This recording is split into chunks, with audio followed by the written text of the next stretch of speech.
Yes, out of 47 million people. I've seen it. And what do I feel? Well,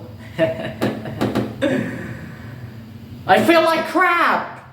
But not just any crap, but also Marvel. You created one of the most successful franchises with iconic and beloved characters and with a very good movie in an ever-expanding universe with an ever-expanding merchandise. Yet, how do you continue the franchise forward without these beloved characters anymore after Endgame and other good Marvel movies before reaching rock bottom? I don't know, just burn it to the ground! Is it fine? Sorry for an odd intro, but yeah, that's how I feel betrayed after watching this movie. But anyways, hello everyone, my name is Walton Arantha. Today I'm going to do a movie review on the Marvels.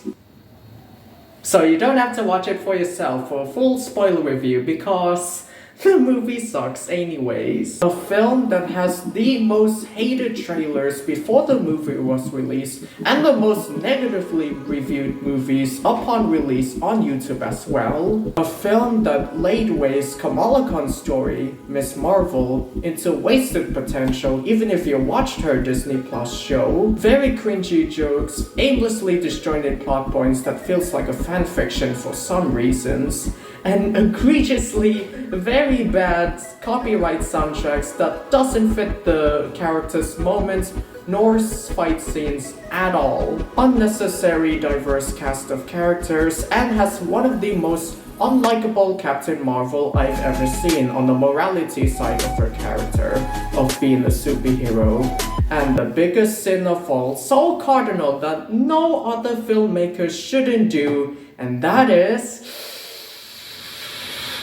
changing the main title into a different title without any sequel numbers nor any other sequel titles. In a duology! Yet, calling it Captain Marvel 2 that way sounded way better than The Marvels. Which was changed during the production, by the way. Yeah, not a good start. Before I watched this in the theater, I remember this one female-led film called Charlie's Angels, which kinda has the same similar premise like Captain Marvel 2. Three bland and unrelatable female protagonists led by a uselessly weak male headmaster, and has one of the most controversial theme of the story that has nothing to do with their spy heist adventures at all. It performed poorly at the box office, where nobody watches it anymore. Yet, history is starting to repeat itself. So basically, I was like, oh no, please don't be MCU version of Charlie's Angel in an overpowered Mary Sue kind of way, in an already tired out franchise fashion. But it turns out, it's a pretty okay movie. Is it an enjoyable movie? In some ways, apparently yes. And the audience in my country in the theater is stacked and they loved it. Apparently in their taste outside the West, which I couldn't judge theirs. Is it a good Marvel movie? No, it's genuinely not a good movie. It's not terrible, per se, but not perfect to an extent. Therefore, it's mid. Or I guess you could say, the mids, or midsfuls. But what about the positives, you may ask? Well, underneath all of that I've mentioned, there is, which I'll get into the positives before moving on into the damnation meat of the why this movie flopped. Let's blast off. Despite Captain Marvel being a flawless and unemotional female protagonist from the first, actually has a decent relationship character with Monica Rambeau, which she actually inspired her when she was little, all the way to her adulthood from the first movie and the WandaVision show. It makes her slightly relatable than she was stoically unfaulted from the first. I love that Monica talks to Carol that she's willing to fight anything and for everyone else for her dead mother, who didn't get resurrected from the blip, as much as Carol inspires Monica to be a legacy superhero that she envisions her to be, is very decent. And if that wasn't decent enough, the ending where Monica sacrificed herself with all of her powers to seal a time-space portal and then trapped herself in another universe makes Carol Danvers finally accept what she lost despite defeating the villain, rather than just defeat the villain and then shrug it off unfazed, unlike the first, which is one of the more better endings for a needless Captain Marvel sequel, in my opinion, because please don't watch the end credit scene if you're not interested. You'll be fine if you just don't know it. Kamala Khan is pretty likable, as much as the actress enjoyed playing as her than the rest of the actress. Fun fact, Iman Vellani, the actress of Ms. Marvel, was a comic book writer who's playing the character who's also interested to be a comic book writer, which passionately fits her role in this movie, unenjoyable or not as she feels like it. Yeah, she may be childish and way too scared throughout the whole movie, which can be annoying at times, but she's a teen earthling who's not a space expert unlike Carol and Monica, which makes sense for a character. Sound familiar? What's even funnier is that there's this one scene where Nick Fury tells and warns Kamala that she's about to replace her high school homework class for an important mission revolving around her problem with her band around her wrist while falling from the sky. That is the only MCU Witness joke that I actually laughed in the movie that isn't out of place nor cringy throughout the whole movie in a hit or miss way, because she's a high school student, so the joke lands. Speaking of band wrist, I think the switching powers makes the three female protagonists less overpowered and force themselves to adapt. In concept, this would sound gimmicky and still makes the three overpowered regardless, but in execution, this one makes some very interesting dynamic fight scenes in the whole movie.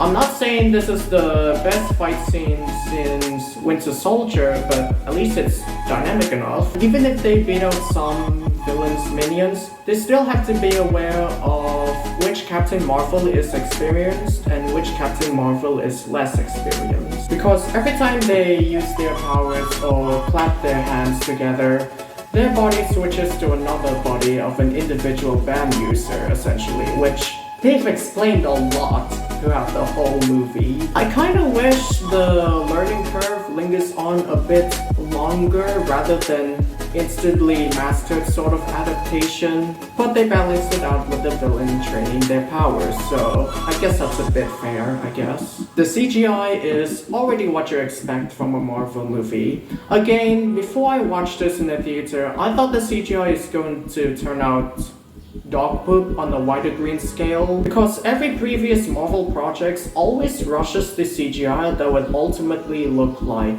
this. But then again, it turns out perfectly fine at the final product. That's it, that's all the positives I can say about this movie. And now, let's move it on to why this movie flopped at the box office. You know, the political correctness behind this movie losing its audience. Which brings us to the male cast of characters. Nick Fury can beat out some one goon on his own in that one scene in this movie, but ultimately, here 99% of all the male characters are still uselessly afraid throughout the whole movie, while the female protagonist works for them rather than working together. That includes Kamala's dad, which Kamala's mother is even more capable of than her dad, which is so divisive to me personally. I think the biggest sole reason why the Myths flopped so hard at the box office is not just because Captain Marvel 1 was a bad movie, sandwiched between two most anticipated movies and still grossed billions back in the day while the Myths doesn't, but also Disney Marvel overproduces and overrushes quantities of movies and TV shows over quality of storytelling for the sake of pandering to the audience, with the character's skin color, gender, and ethnicity with no substance of the character's depth and flaws they must overcome at all. I think that's the biggest sole reason why it flopped at the box office. The only part of this movie that isn't woke, as the internet always calls it for using every stereotype overabusingly, is that Captain Marvel, as a protagonist, didn't say any political words.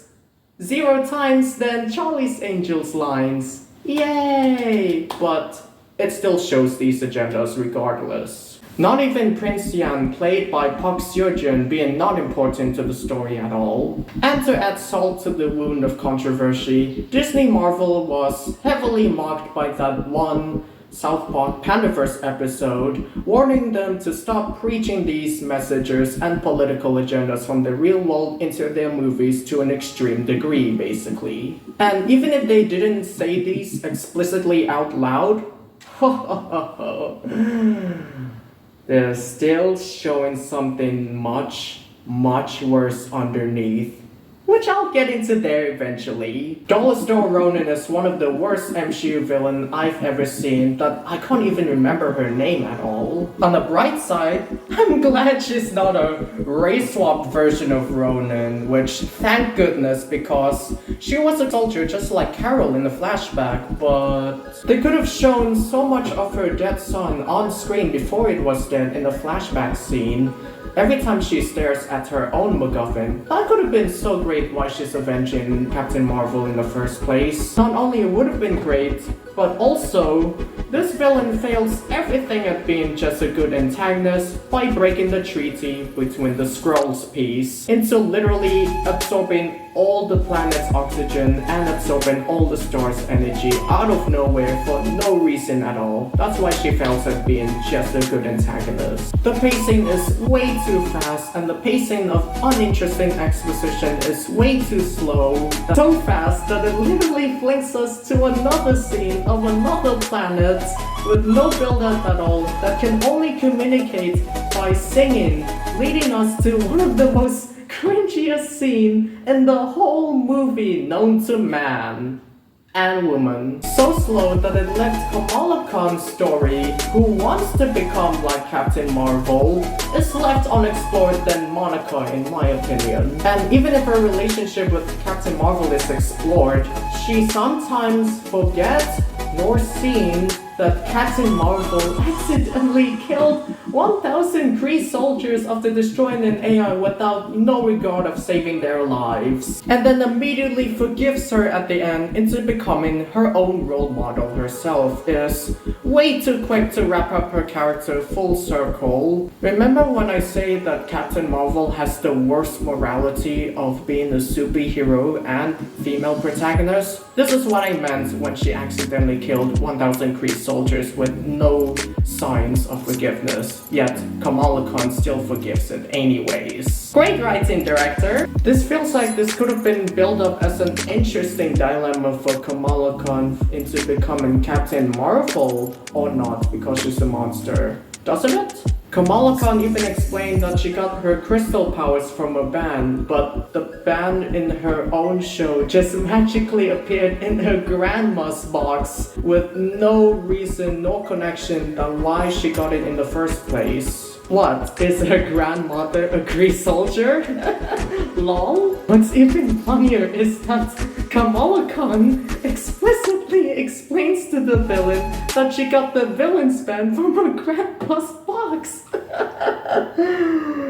Great continuity detail, directors. Also, Goose the Cat subplot. What else can I say about this? They just exist for their origin story of being hatched by Nick Fury in the form of an egg and got their tentacle mouth powers in the first place, all because of that. They didn't just show up in the climax nor any other stuff. Nothing more, nothing less. They just exist. And like true MCU fashion, the Deus Ex Machina still makes Captain Marvel a flawless Mary Sue protagonist by lighting up a sun with no Chekhov gun of her powers at all to no satisfactory end. Oh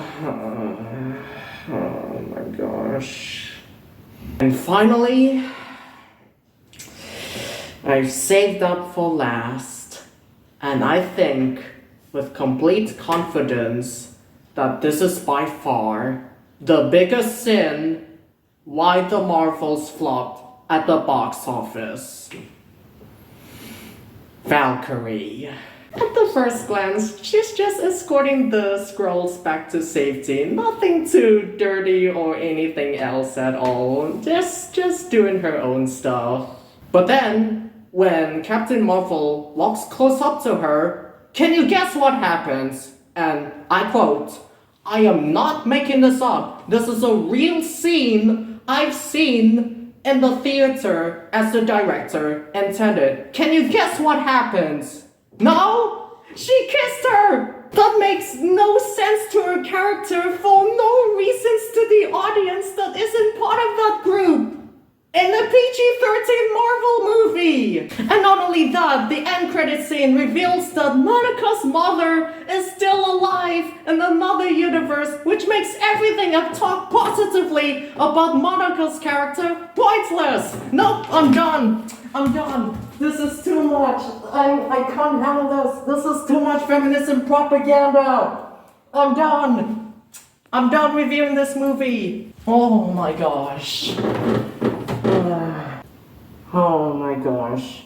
So in conclusion, I'll give this way below, middle of the road, terrible Marvel movie a 3 out of 10. If these three female protagonists has more emotional depth and flaws they have to overcome as much as Spider-Gwen, along with a diverse cast of characters that has also more emotional depth and flaws they have to overcome as a diverse Spidey cast, as well as a male cast of characters to work together with the female cast of characters rather than against each other, this could have been an easy $600 million 7 out of 10 movie ever. But then again, Captain Marvel is the most powerful female protagonist in the MCU lore as a Mary Sue plot device for the writer's tool, along with her very, very terrible actions as a superhero, which goes against the rules of being a good superhero.